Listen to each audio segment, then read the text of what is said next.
Hi students, you are most welcome in my YouTube channel Aryam academy. प्यारे विद्यार्थियों, आज हम जो है गणित में चैप्टर फर्स्ट को पढ़ते हैं, वास्तविक संख्याएं। वास्तविक संख्याएं में पहले सबसे एक प्रमेय है यूक्लिड विभाजन एल्गोरिथम, या इसको बोलेंगे यूक्लिड डिवीजन लेमा। तो यह है क्या, इसको जानने से पहले हमें क्या सीखना है, हम एक एग्जांपल लेके आपको समझाते हैं। जैसे 18 को अगर हम 5 से डिवाइड करते हैं तो आपका 5 3 15, ये जो है इस तरह से आपको दिखेगा। तो इसमें जानना पहले कि ये 3 क्या है, ये क्या है, ये क्या है और इसको क्या बोलते हैं। बिना इसके जाने आप इस प्रश्नावली को आप ठीक से समझ नहीं पाएंगे। तो इसको बोलते हैं भागफल, ये आपका है भाज्य, इसको बोलेंगे शेषफल, और ये आपका है भाजक। अंग्रेजी में भी लिख देते हैं, जानना ज़रूरी है। ये है आपका क्वोशेंट, ये आपका है डिविडेंड, और इसको बोलते हैं रिमाइंडर, और ये आपका डिवाइजर है। ये आपके पास 4 क्वांटिटी है, 4 राशियां हैं। इन चारों राशियों का क्या कनेक्शन है, क्या संबंध है, यूक्लिड महोदय ने यही समझाया, यही बताया है। तो इसका कनेक्शन ये है कि जब हम भाजक और भागफल को भागफल को गुणा करके और शेषफल जोड़ देते हैं उसमें, तो जो चीज़ प्राप्त होता है उसी को हम भाज्य बोलते हैं। इसको अंग्रेजी में लिखा जाए, जैसे अगर भाजक को B कहा जाए और भागफल को Q कहा जाए, शेषफल को R, और ये जो संख्या है मान लीजिए A है, तो यही आपका यूक्लिड डिवीजन एल्गोरिथम है। तो इसी की सहायता से हम जानेंगे, इस प्रश्न को समझेंगे।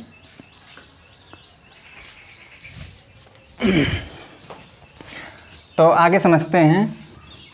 पहला जो क्वेश्चन है, यूक्लिड विभाजन एल्गोरिथम के प्रयोग से 657 और 963 का आपको एचसीएफ निकालना है। तो एचसीएफ आप देखिए, इसमें देखेंगे कि 657 है और दूसरी संख्या है 963। दोनों संख्याओं में जो बड़ी संख्या है 963 है। तो 963 को हम भाग देंगे 657 से,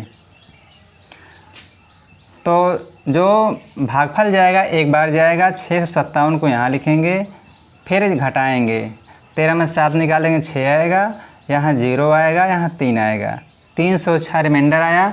और जो रिमाइंडर होता है वही डिवाइजर हो जाता है। यहाँ 657 फिर यहाँ लिखेंगे, फिर इसमें जो है 2 टाइम्स जो है ले जाएंगे, तो आपका 2 छंग 12, 2 3 6, घटाएंगे 5 आएगा, यहाँ 4 आ जाएगा, फिर रिमाइंडर, यही डिवाइजर बन जाएगा, और जो यहाँ आपका डिवाइजर था ये डिविडेंड बन जाता है। इसमें जो है अब कितनी बार जाएगा, यहाँ देखते हैं, 6 बार ले जाएंगे हम। तो 6 लिखे यहाँ, और 10 में से 7 निकालिए, यहाँ 3 आ गया, 36, फिर यहाँ 45 फिर लिख देंगे, फिर यहाँ 36, फिर इसको घटाएंगे, 15 में 6 निकालेंगे तो यहाँ आपका 9 आएगा, और यहाँ 36, फिर 4। तो देख लीजिए यहाँ आपका रिमाइंडर 0 आया। 0 जो लास्ट आपका डिवाइजर था वो 9 था, तो आपका जो एचसीएफ हो गया, ये हो गया 9, एचसीएफ 9 प्राप्त हो गया।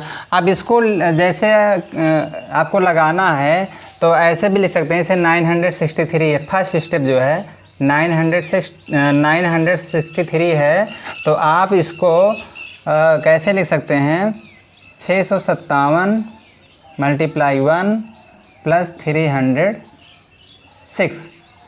फिर जो है यहाँ आपका 657 यहाँ लिखेंगे, फिर देखिए यहाँ 306 लिखेंगे, यहाँ मल्टीप्लाई 2 करेंगे और प्लस 45। फिर यहाँ आपका यही फिर लिखेंगे 306 इक्वल टू, फिर यहाँ आपका है 45 मल्टीप्लाई 6 प्लस 36। फिर यहाँ 45 लिखेंगे, 45 इक्वल टू 36 मल्टीप्लाई 1 प्लस 9। फिर यहाँ आगे लिखेंगे 36 इक्वल टू 9 मल्टीप्लाई 4 प्लस 0। अब यहाँ देखिए लास्ट स्टेप में 5 स्टेप करने के बाद जो है ये आपका जो डिवाइजर होता है वही HCF हो जाता है। तो इस तरह से हम तो ऐसे भी लगा सकते हैं, आप ऐसे भी लगा सकते हैं, दोनों तरीके से। अब चलते हैं सेकंड क्वेश्चन की तरफ। दूसरा क्वेश्चन है, दर्शाइए कि कोई भी धनात्मक विषम पूर्णांक 6q + 1 या 6q + 3 या 6q + 5 के रूप का होता है। इसमें आपको सो दैट दिखाना है कि कोई भी ओड नंबर इस फॉर्म में आता है। तो हम करेंगे क्या, एक चीज़ और इसमें ध्यान रखना है कि अगर हम डिवाइड करते हैं, जैसे 5 से 36 डिवाइड कर रहे हैं, तो यहाँ जो है 35 और यहाँ रिमाइंडर 1 आया। हमेशा रिमाइंडर जो है डिवाइजर से कम होता है, कभी भी जो है 5 से ज़्यादा नहीं होगा। मतलब 0 हो सकता है, 1 हो सकता है, 2 हो सकता है, 3 हो सकता है, 4 हो सकता है, 5 नहीं होगा। तो याद रखना है कि शेषफल हमेशा भाजक से कम होता है, लेस होता है। तो इसको जो है, जैसे भी आपका जो यूक्लिड डिवीजन मेथड था, लेमा था, वो इस प्रकार का था BQ + R। तो यहाँ जो ये 6 है ये आपका डिवाइजर है, तो यहाँ इसको इस तरह से लिख सकते हैं A = 6Q। अब जो R की वैल्यू आएगी, क्योंकि जब डिवाइजर 6 हुआ तो R की जो वैल्यू आएगी 0, 1, 2, 3, 4, 5, ये आपकी 6 वैल्यू हो सकती हैं।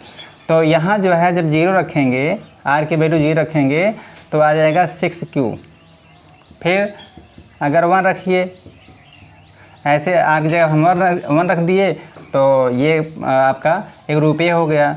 अब यहाँ 2 रखिए आगे जगह पर, ऐसे जो है 3 रख दीजिए, ऐसे 4 रखिए, ऐसे ही आप लास्ट में 5 रखिए। तो आप यहाँ देख सकते हैं ये जो वैल्यू है, ये इसको हम ऐसे ले सकते हैं 2 × 3Q। कोई भी संख्या अगर 2 का मल्टीपल होता है तो वह जो संख्या होती है सम संख्या होती है।